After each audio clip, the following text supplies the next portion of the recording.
Hello, I'm Eric Snodgrass, and thank you for watching this monthly in-depth ag forecast brought to you by AgSouth and Ag Carolina. We're going to start off first by just looking over the latest drought monitor, which is on the left here. But the more important aspect of this monitor is how much it's changing, and that's the map that's on the right. Over the last 4 weeks, this past month, we have seen improvement in the drought situation in parts of South Carolina and Georgia, while pockets of Virginia and also large pockets actually of North Carolina have continued to see degradation. When you look at it statistically, this is how things shape up from April into May and June, so those 3 months. And we have watched one of the driest starts to any growing season on record across parts of the Mid-Atlantic down through Virginia, getting into North Carolina, specifically right in through this region here, which has been some of the driest compared to history when you look across the entire country. While this has been happening, a large area of high pressure has kind of settled into this region. We talked about it a lot last month, and we just opened up this corridor to a lot of precipitation. You can see that when I show you the height pattern. This is the pressure pattern from April through May into June, and there it is. That's a piece of the Bermuda High that just lived over the top of us for months. And that's been our biggest issue with this spring transition into summer. So I just wanted to recap that for you just so that we can go back and rethink how we got here and maybe just something to learn for the future as to how the atmosphere produces such excessive drought. It's usually an extension, if it's summer, an extension of the Bermuda High. Now, it's also been very hot. If you look back at the last month, so the 15th of June through the 13th of July, we've got our entire region looking at above normal temperatures. In fact, the 4th of July was one of the hottest 4th of Julys up the East Coast on record as that large ridge became established in that area. But that heat has been changing position. It's been moving around, but it did its damage. If you look here, this is a graphic showing you cumulative heat stress degree days. So what we do here is we look at a threshold. This is primarily derived from corn stress, but it's just a good metric. We look at a threshold of 86 degrees Fahrenheit. So if today's temperature is 90 degrees Fahrenheit, you would accumulate 4 stress degree days. And the map is showing that throughout this region, the entirety of AgSouth and Ag Carolina, we have got, we're well over 200 stress degree days being accumulated. I often find it more useful to look at this in terms of an anomaly. So if you want to compare it to the averages, we are between 75 and 300 extra stress degree days compared to average throughout so much of the eastern seaboard, specifically Virginia, all the way down to coastal parts of Georgia and Florida. In other words, it's been extremely hot. I just wanted to give you some metrics to try to understand that by. We often think about corn. Now, this was some research done out of Iowa, so it does not directly apply to what we do here in the Southeast. But we often think about corn and its inability to handle heat stress. And some research done back in 2013 at Iowa State by Dr. Elwyn Taylor found that if the corn crop accumulates more than 140 stress degree days during the growing season, it tends to lose yield pretty fast. And while much of the Cornbelt has yet to reach that, although they're going to try to get over that threshold here very soon this week, we can see how much of the Southeast is just well past that 140 stress degree day mark. Now, that is not uncommon for us to get past that. That number specifically applies to, honestly, Iowa and Illinois, just as an example. But I just wanted to bring up the magnitude of some of the heat that we've been enduring. Now, since the start of July, which we showed last month, hey, it looks like July, the pattern's going to break down. Remember that discussion in last month's video? We've started to see better precipitation move through parts of Virginia and North Carolina. And I was watching, of course, the radar data just yesterday. Look at all the storms that hit here. Now, they were isolated in nature, locally delivering a lot of very heavy rainfall, but the pattern is broken down. And can you see it in the animation? If you look, just look at the way the flow is all rolling around a huge ridge that's just parked right over parts of Minnesota, Iowa, Wisconsin. In fact, all of this noise you're seeing in the radar once the sun sets here is just due to the incredibly stable air that has produced this strong inversion. And we get beam ducting of the radars, and that's why you can start to see all of this anomalous scattering here. This is all just non-meteorological ground clutter versus all the scattered storms to the south. Now, I do mean scattered. I wanted to zoom in here and just kind of show you a broader southern tier of the United States view. It's starting, from Arizona, getting all the way to the East Coast. And as we just start to zoom in more, some of these storms delivered some extremely locally heavy rainfall just over the last 72 hours. I got parts of North Carolina and South Carolina here that, just to the west of Fayetteville, picked up 7-8 inches of rain. Just that's what these storms are doing. Hyper local delivery of very, very heavy rainfall. And I can imagine how many feel like you're seeing your neighbor get all of that and you're sitting here missing all of it. And that's going to be the way that these storms are going to continue into the near term. But what's driving all of this? Well, remember when I showed you the position of that large ridge that was living here and lower pressure that lived up in parts of like the Canadian Prairie, northern tier of the United States? Well, we just flip-flopped that entire pattern. We are now out of the ridge. It's now advected or moved and repositioned itself to the north, and it looks something like that. And that's a big ridge, and it is advancing farther and farther north and opening farther to the west. And it's going to bring in some serious heat across the northern tier of the United States. It's not going to get us out of the woods for heat either, but it at least is going to bring in better chances for precip. Because as the flow comes around, see how it curls up right down there? That was the source of lift in the atmosphere for the thunderstorms we saw on the 13th. And we're expecting to continue to get what we call ridge-riding thunderstorms around this. You see early here in the morning on the 14th, you see all the colors across the northern tier of the U.S. are all about heat. And then you come farther to the south and west, they're all about rain. That's what we've got here. And we're going to see even better chances for rain moving into this region as we go forward. It looks something like this. I love this on the AgWeather website. It's kind of an array of 5 different models I like to look at. Excuse me. And as you look at it, what you're getting is just kind of a step back, view it, try to assess what's happening. And what you get is this kind of nice picture of just being able to see everything that's flowing around that ridge. Now, as I showed a moment ago, what's coming around this ridge is not an equitable distribution of rainfall, not even close. It is much more hyperlocal, heavy rainfall events, isolated storms, and as a result, we're waiting on getting the rainfall we need in some places, while other places are getting way too much. But you can see the position of the ridge, and I think that's pretty clear. I'm going to talk in a moment. Some of the models are attempting to build some sort of weak tropical event. It's not going to be a big hurricane or anything, just off the Florida panhandle, and some of the models are bringing whatever it is back through the southeast, which could be a major contributor to heavier rains next week, but it is not a hurricane. We're not talking about that yet, okay? All right. Looking at it another way, this is a map looking over the next 10 days, so from the 14th through the 23rd, at the probability of getting over a half inch, rephrase that, the probability of staying under a half inch of total precipitation. And I want to point out some of those driest pockets of North Carolina getting into Virginia still remain on this map. But we do see that there are improving chances of rainfall as the greatest dry risk is kind of tucked away throughout the central United States, really anchored here in the western Cornbelt. Now, another way to look at it is just to go over here to the operational European model. This is a prediction over the next 15 days of precipitation anomalies. And again, you can see in the operational run through parts of Virginia and North Carolina risks of being drier.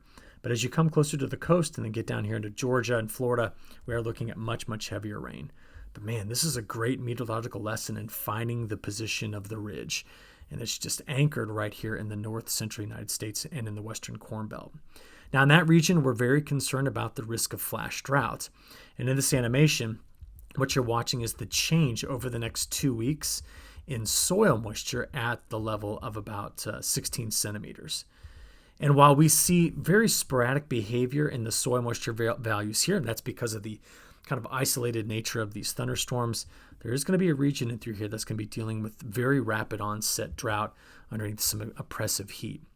What is really problematic right now for the Corn Belt, in my opinion, it's not necessarily the heat that's coming into the western Corn Belt. Yes, that's going to be detrimental. I think that's what's moving the markets a lot right now in corn, but it's this.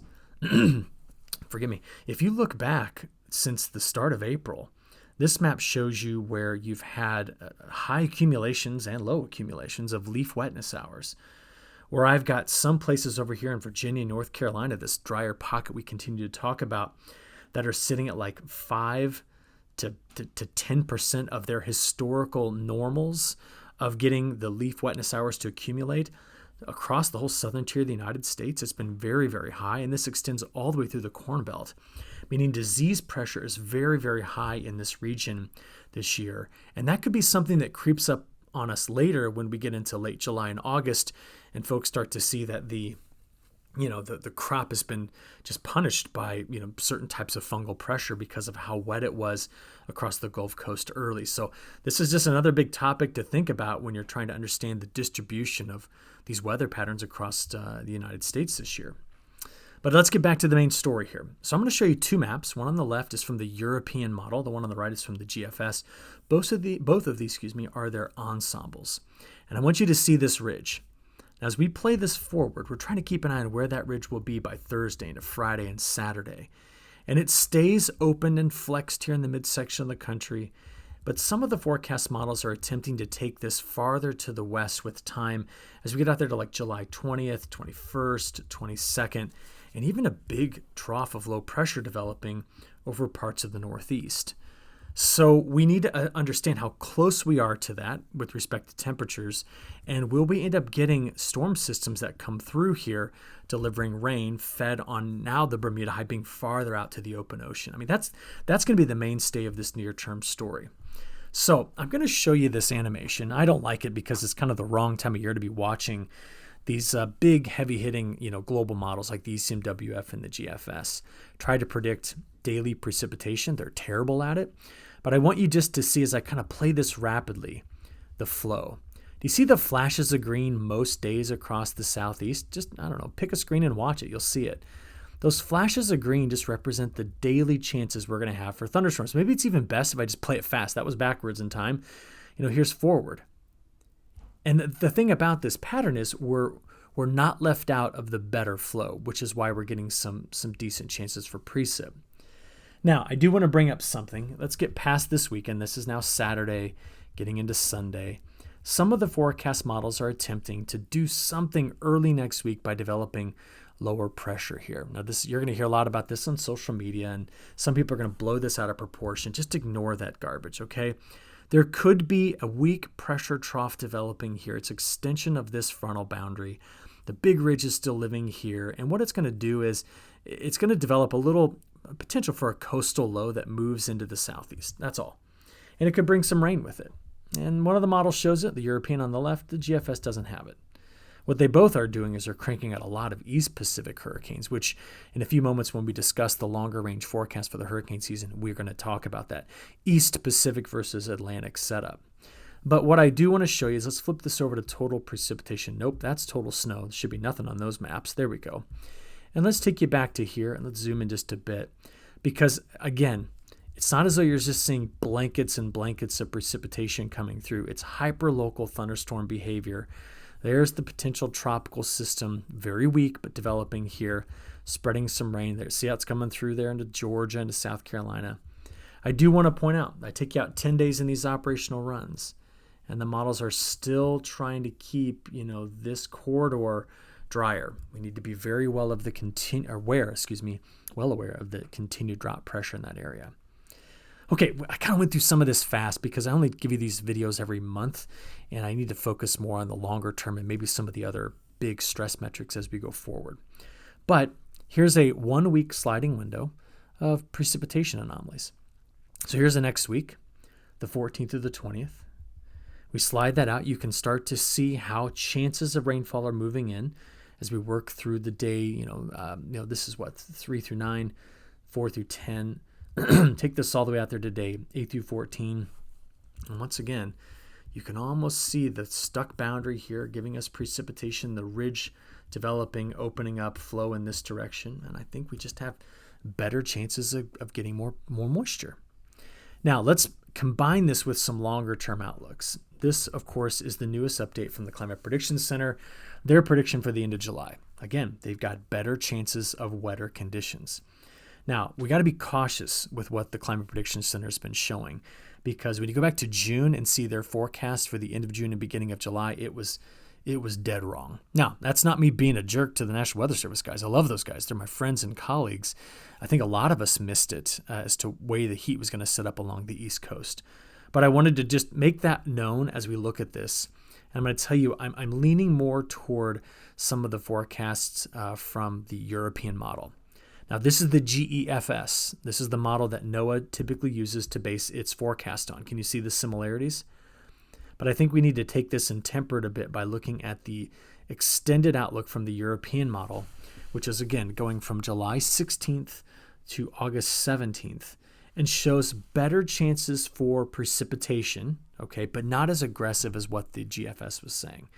There's a lot of evidence that this could be the way the pattern establishes itself as we get out there into and through the rest of July and the start of August. Now, if I could only have brought more of this rain back in May and June, gosh, that would have been perfectly ideal for our growing season.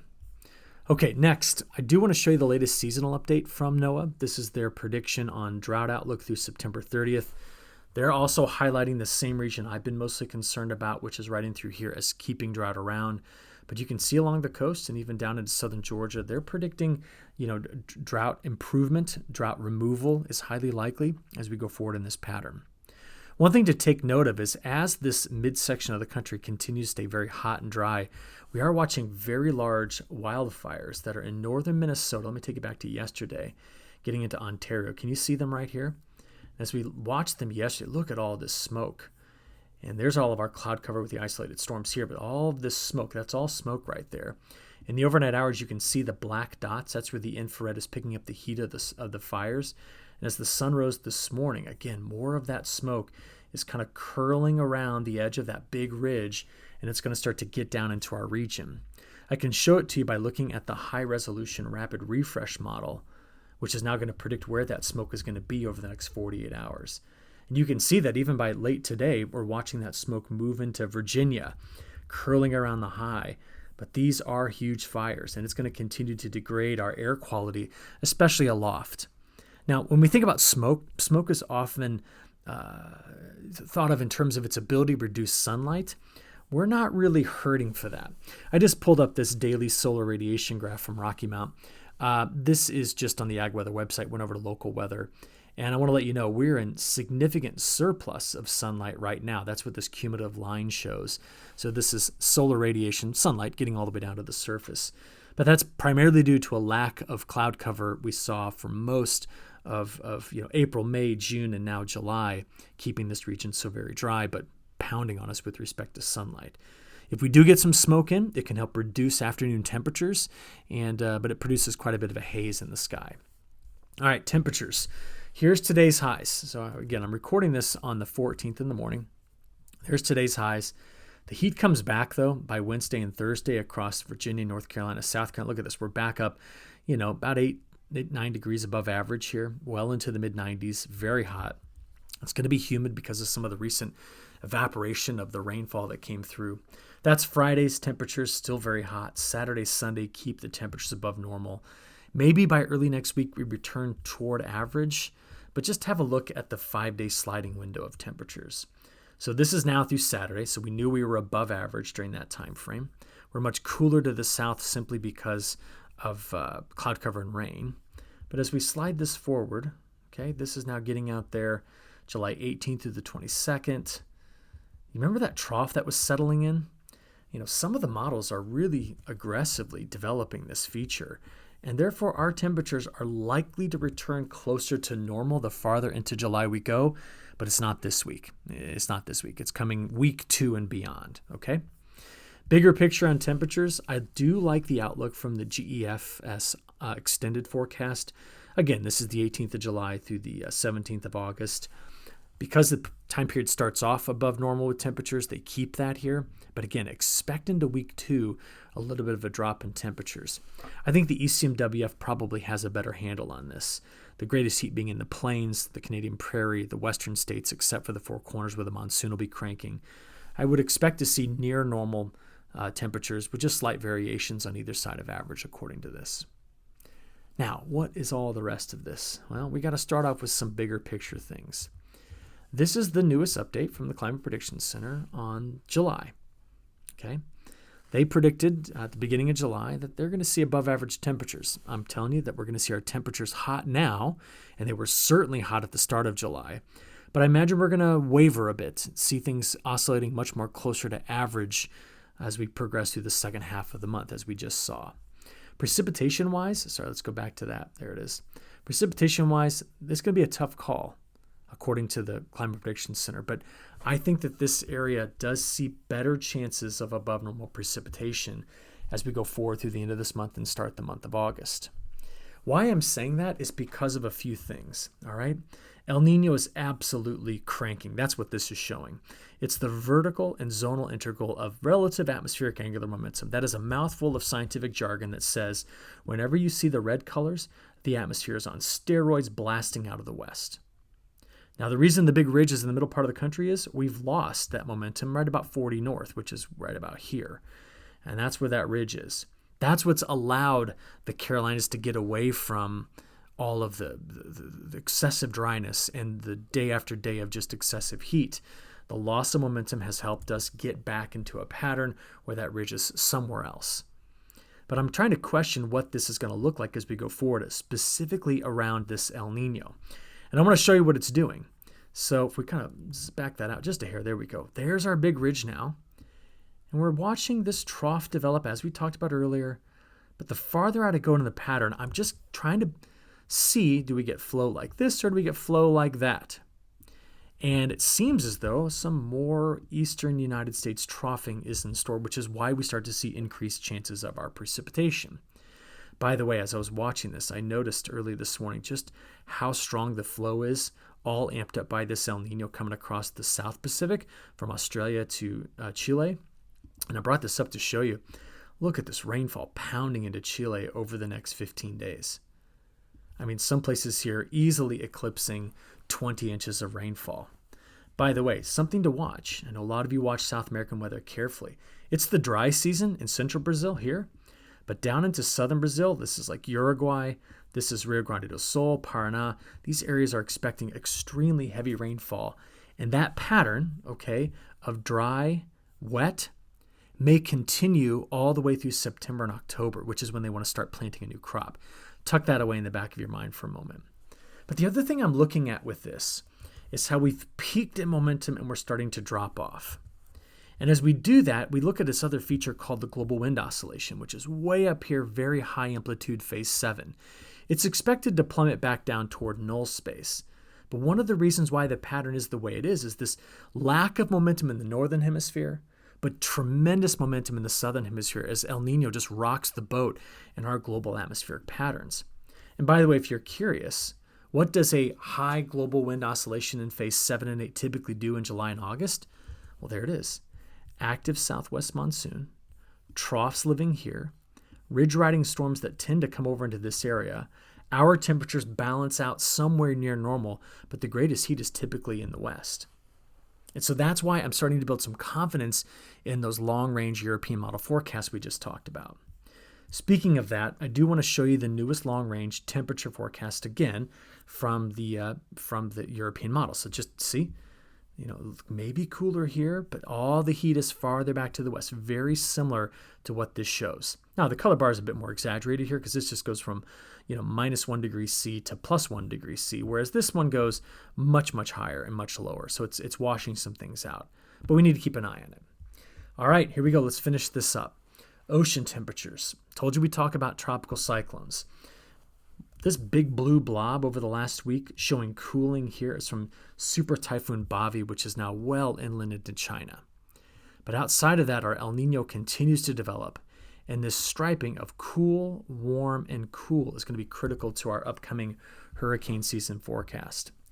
Just to make you aware of how powerful this El Niño is, it is already technically in what we would call almost super, it's almost above 2 degrees C. So it's almost at super El Niño range. And it is stronger in terms of all of our ocean temperatures going back to 1940. It is warmer than every other event we've seen so far through this point in the year. And so the question is, how strong does it get? NOAA's giving it 100% chance of sticking around all the way through February. And most of the weather forecast models take this well above 3 degrees Celsius. So when you look at it right now, right here in the middle of the equatorial Pacific, the El Niño is already, it's above 2 degrees C. So we would technically classify this as a super Niño. But we're expecting this to go another full degree above this in the next 3 to 6 months. And the reason we think that can happen is because of all of this warm water beneath the surface that's going to continue to come up here and rise to the surface, which is right here on this black line. So this map is only going to become more and more red into this corridor as time goes on, as this El Niño develops. But right now, it's this kind of cool, warm, cool setup we've got to be discussing and trying to figure out. So let's go ahead and look at some seasonal models. This is the August through October temperature forecast for the globe, August, October. You can see the El Niño pretty clearly. On top, I have the European model. On bottom, I have the NMME. They're pretty warm. A warm late summer into October. What I'm very curious about is this. So this is the same time period, August, October, but now we're looking at precipitation anomalies. And I've labeled a couple of areas of concern. You can see a lot of evidence is pointing toward higher wind shear across the Atlantic. It's already way above average now, by the way, which could suppress the Atlantic hurricane season. And so therefore the models have all picked out through the main development region a big area of drier conditions, right? Meanwhile, across most of the rest of North America, save maybe the upper Midwest, the models are wet. And that's because, remember when I showed you a moment ago how the super strong jet stream's coming through here? Well, as we get closer to October, it's going to come through there. It's going to return, and it's going to probably pump a lot of warm conditions, but a lot of moisture across North America. Now, what I do want to tell you is, even though we're saying that the hurricane season is suppressed, and you can see that right here from the latest update from the Colorado State University, in every category, okay? In every category, they have below normal, we're well below normal in terms of the risk of hurricanes. Doesn't mean we won't have any. It just means that the risk is lower this year. You can have a low risk year and still have a big event. And some evidence is pointing toward any systems that do develop might be a bit more what we call homegrown. They form very close to the coast, or maybe come out of the north central Atlantic rather than the main development region. That's always a possibility, because that is where that warm water tongue is right now. Remember that on the map? Let's go back and look at it. Right there. Not here in the main development region. It's right there. So I want to keep an eye on those things. The further we go into the fall and then eventually winter, the more I think the country is going to be quite cool across the southern tier of the U.S. and warmer across the north. That's very typical of El Niño. And this is the newest outlook for October through December 2026. And look, it is very wet in the southeast. But remember a moment ago when I said, hey, watch South America? Look at the forecast for the start of the growing season in South America. I labeled it because I think it's a possibility. Planting delays could be a major issue for Brazil this year. And if you're looking at anything that can offset a Brazilian crop, it's planting delays. Don't talk about drought, don't talk about flood, it's planting delays. Okay, watch that carefully and we'll see if it has any sort of an influence. But this is going to be a pretty massive shift in our weather patterns as we go farther and farther into fall and winter as El Niño reaches this potentially historic peak. And so don't set it aside. It's a big event, and I think we're going to have to watch what it does. But I think I'm going to hinge quite a bit on this outlook. Very, very wet conditions going into harvest. So with all that being said, there's a lot on the horizon. Please take advantage of all the tools we've got at agweather.com. It is because of partnerships like I have with AgSouth and Ag Carolina that I can build a site like this. Oh, and by the way, we just updated all of our radar content. I hope you really like this. You can go in and pick out any radar you want and get super high resolution data. You can zoom in and out. It looks great on a phone. And I'm excited to be able to show you this stuff. So yeah, we're getting a little bit of rain even this morning down here. Okay, that's all I wanted to share with you today. Be safe. We'll talk again in a month. We'll have a better handle on this El Niño and give you a better picture as to where it's taken us in the fall. Take care, everybody. Thanks.